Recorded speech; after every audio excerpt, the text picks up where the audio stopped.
We continue now at the top of Daf Mem Amid Beis and Meseches Avodah Zara. This is Avodah Zarah Daf 40b. The Gemara is in the middle of asking a question on Rabbi Dustoy. Rabbi Dustoy on the previous Amid said that non-kosher fish don't have any eggs, and therefore any eggs of fish are presumed to be kosher. And the question is from the brisa that was brought on the previous Amid. V'hatanya, but we learned in the brisa that we brought earlier, Kesimani beitzim kach simani uvrei dagim, that the same signs of kosher eggs in terms of bird eggs are the same signs for eggs in terms of fish eggs to determine whether they are kosher or not. And so therefore you see that there are eggs of fish that are kosher and eggs of fish that are not kosher.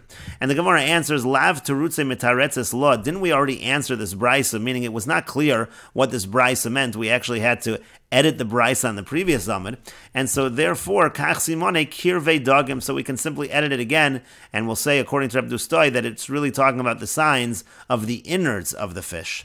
The Gemara says vehechim ashkachas besimone kirvei dagim, but how is that even possible? How is it possible by the signs of the innards of fish yehei kad v'chad that you can talk about wide and sharp? Meaning how does that have anything to do? How can that resemble a kosher egg? And the Gemara says mashkachas la b'shilfucha can be found by the swim bladder of fish. The fish, they have these bladders that they inflate in order to help them float in the water, various depths in the water, and so those can be shaped like an egg. And so again, it's saying that the same signs for a kosher egg in terms of a bird egg, that's the same sign if you see the bladder, the swim bladder of a fish. And Rashi explains, where do we find, again, that it's round on one side and sharp on the other side? Where do we find intestines that are made in that shape? And again, the Gemara answered, B'shilfucha shel dag, shemalei ruach, it fills with air. Again, that's the swim bladder of a fish, it fills with air, and therefore you're able to determine if it's kosher, if it's shaped like a kosher egg. And the Gemara continues, Im ein sham mumchamai, well, what if there is no expert? What's the halacha? This is talking about, again, going back to the previous summit, if you have these eggs of a fish, it says if you buy it from an expert, so then you can assume it's kosher. He's not going to ruin his reputation. Otherwise, you cannot assume it's kosher. And again, the Gemara said in the previous summit, we're talking in a situation where you cannot identify the signs. The eggs are already destroyed to the extent that you can't see any of the signs. You can't determine whether it's kosher or not using the signs. And so the Gemara is asking, well, if there's no expert, what do you do? Rashi explains, again, talking in a situation where it's melted, so to speak, there are no signs. However, in the eggs, kaboila, that's what the Gemara's question is. What can you do in such a situation to determine whether it's kosher or not? And the Gemara says, Amar Rav Yehuda says, Kevon do Amar ani melachtim mutar, and as long as he says, I salted it, then it is mutter.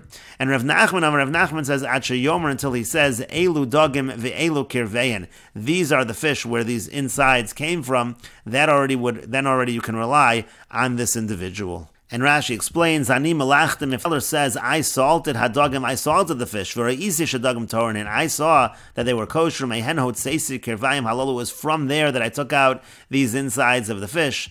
And then the Gemara said, Elu dagim, sheyira lo hadagim atzman, that he shows you these fish. Avol ba'ani malachtim lo mehem, and according to this second opinion, that he has to show you the fish, just saying, I salted them, he's not believed, Teshem velo baki behen, because maybe he wasn't such an expert. But again, if he makes that pronouncement and says it came from these particular fish and shows you the fish, then again, you can rely on it.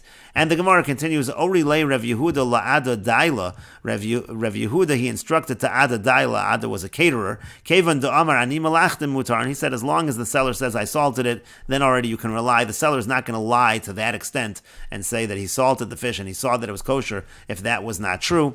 Rashi explains, Daila shamish ragali osachir la'osa su'uda l'sakin tavshilan, somebody that you hire to make meals, again, essentially a caterer, and he instructed Ada daila, he instructed Ada the caterer, that you can rely on the opinion that as long as the seller said, I salted it, then we can say that it is kosher. And the Gemara continues at the two dots. The Mishnah said, Va'alei shel chiltis, the leaves of the chiltis, those are kosher. And the idea over here is that, and by the leaves, it's not a concern that he's cutting it up with a knife, that the non-Jew, the idolater, is cutting it up with a non-kosher knife, and that's why it's kosher. The Gemara says, Pshita, isn't it obvious? Of course it's going to be kosher. Again, there's no concern. And the Gemara says, Lo nitzracha el lekartin shabo. What this is needed for is the kartin shabo, which is the small pieces that are upon it. Rashi explains, lekartin shabo, hadevukin ba'olav. Let's say you have pieces that are attached to the leaves. Oshanashu b'kli, they come off in the vessel. Dilma aisi kartin kartin acharine de ifsek b'sakina v'ara bahani. Maybe there are other slices of chiltis that he actually did cut with a knife and mixed it in, and maybe the kartin that are on the leaves, those are those pieces that are on the leaves, we can't rely on that. This is the pieces of chiltis. And that's what the Gemara says. Again, what might you have said? We should be concerned maybe he brought and he mixed in the ones that he cut with his own knife. Kamash Malana comes to teach us, Rashi says, Ishtaruke ishtariku, umin ha'olin likliatzman, from the leaves to the vessel, ishtaruke nishbatu. Again, they were stuck on the leaves and then they came off and went into the vessel. We assume it came directly. It was not cut by the idolater's knife. And the Gemara continues at the two dots. The Mishnah said, V'zeise gluskos hamagolgolin, rolled olive cakes of an idolater, those are permitted. The Gemara says, Pshita, isn't that obvious? What's the concern? The Gemara says, Lo nitzrucha, it's needed for the following, Afagav derafi tuva, even though they are very soft. Ma'u detema, what might you have said? Chamro rama behu, the way they got so soft is you put in some wine, and therefore it's a concern of the wine of the Oved Kochavim. Kamash malon, so the Mishnah is teaching us, Hani machmas mishchahu derafu, the reason why they're soft is because of their own oil, and therefore there is no concern. And the Gemara continues at the two dots. The Mishnah said, Rabbi Yossi Omer, Rabbi Yossi says, Shlachin Asurin, the overripe olives, those are prohibited. The Gemara says, Hey chidami shlachin, what exactly are shlachin?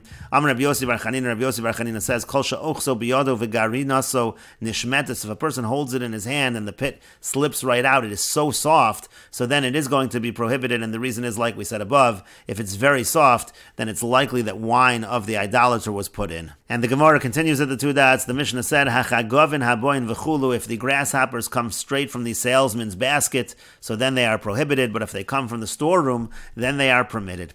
And the Gemara says, Tanu Rabban, and the rabbis taught, Hachagovin v'hakafrisin v'hakaplotos, the grasshoppers and the caper buds and the leeks, haboin min ha'otzrum and ha'heftikum min asfina, if they come from the storehouse or the storeroom or the ship, mutarin, those are permitted. Hanimkarn b'katluza lifneichen vani, but if they're sold in the marketplace right in front of the storekeeper, asurin, they are prohibited, mimneshem ezalif yain alein, because there's a concern that he sprinkles wine over them. And the Brisa continues, V'chein yein tapuchim shalov de kochavim, the same is true by the apple wine of idolaters, haboin min ha'otzr min ha'heftik min ha'slula, if it comes from the storehouse or the storeroom or the basket where it's stored, mutarin, those are permitted. Hanimkor b'katzaluza asr, but if it's sold in the marketplace, it's forbidden, mimneshem ha'arvin bo yayin, because they mix in wine. Tanu Rabban, and the rabbis taught, Pam achas chosh Rebbe b'meyav, there was one time that Rebbe, he was feeling sick in his stomach. Amar, he said, Klum yesh adam sheyodea yein tapuchim shalov de kochavim asur o mutter. Is anyone who knows if the apple wine of Ovdei Kochavim is it prohibited or permitted?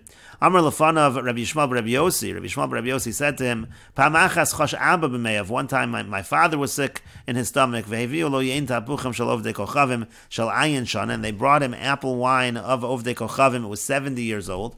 V'shas, and he drank it v'nisrapi, and he was healed.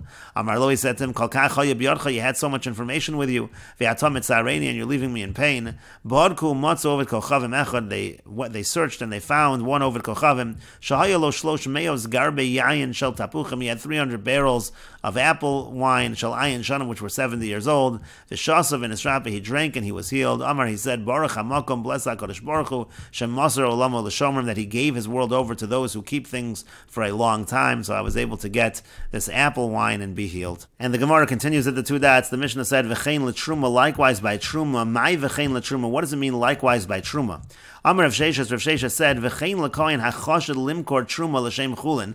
It's likewise by a kohen who's suspected of selling truma, and he's selling the truma as if it is chulin. So lefanav hu da'aser, so if he's selling the product right in front of him, then it's forbidden. Aval haba min ha'otzer min ha'heftik min haslula, but if it comes from the storehouse or the storeroom or the basket where it's stored, then mutter, then it's permitted. And why is it permitted? Why the distinction? Because irtuse mirtas, because over there, when it's coming from a whole storehouse, he's afraid. Some are because he thinks Shami Bei Rabbanan, the Rabbanan will hear about this, Uma'afsadu Le Minoy, and then they're going to make me lose everything. All of the contents of that storehouse are going to become forbidden. I'm going to lose the whole thing.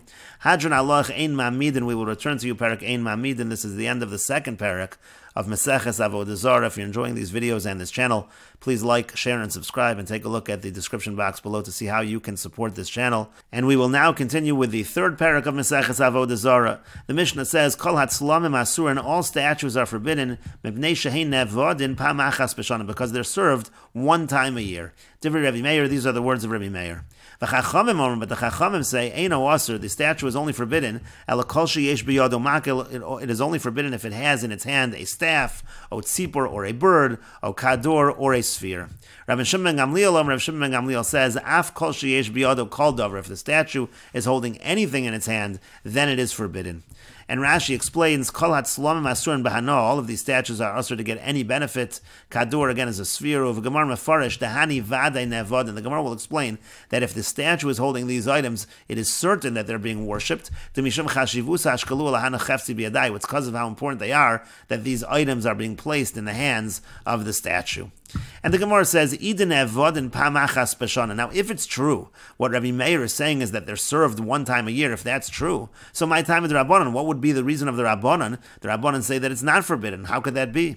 And the Gemara says, Amar Rav Yitzchak bar Yosef, Amar Rav Yochanan. Rav Yitzchak bar Yosef says that Rav Yochanan says, it means to say as follows: B'mekomo shel Rabbi Meir, in the location where Rabbi Meir was, hayu ovdin osa pamachas b'shana, they would serve it one time a year. For Rabbi Meir dechayish l'miyuta, and because Rabbi Meir is concerned for a minority, even though again what they did in his locale was just a minority, but because he was concerned with the minority in general, that's Rabbi Meir's shita. So Gazar Shar Mekomos Atu Oso Makam, he made a decree by all places because of that particular place. For Rabbanan the Lo Chayish l'miyuta, but the Rabbanan who are not concerned with a minority amount, Lo Gazru Shar Mekomos Atu Oso Makam, they didn't make a decree by other places because of this place. And the Gemara continues, Amar Rav Yehuda Amar Shmuel. Rav Yehuda says that Shmuel says, Bin derati shal malachim shaninu. Our Mishnah, when it's talking about statues, it's talking specifically about statues of the kings. Those are the kinds of statues that Rabbi Meir said was prohibited. And the Gemara continues, Amar Rabba bar bar Chana, Amar Rabbi Yochanan. Rabba bar bar Chana says that Rabbi Yochanan says, Uviomdin al Pesach Medina shaninu. We're talking specifically when they are standing at the entrance of the city. Again, those are the kind of statues that we would prohibit. And Rashi explains, in derati keshamelech meis, when the king would die, osin suraso bepesach hashar lezikar, and they made his image, they made his statue at the gate, at the entrance of the gate, as a remembrance for him. V'hasam kas Rabbi Meir, the agav chavivusa palchile. That's where Rabbi Meir said it's forbidden because they're so beloved, they worship it. Bi'omdin al pesach hamedina shaninu, and we're talking when they're standing at the entrance of the city. Bahanu kas Rabbi Meir dechashivalahu. It's those statues that Rabbi Meir said aser, because again those are important to them, and we will continue with this discussion in the next video on Daf Mem Aleph Amud Aleph.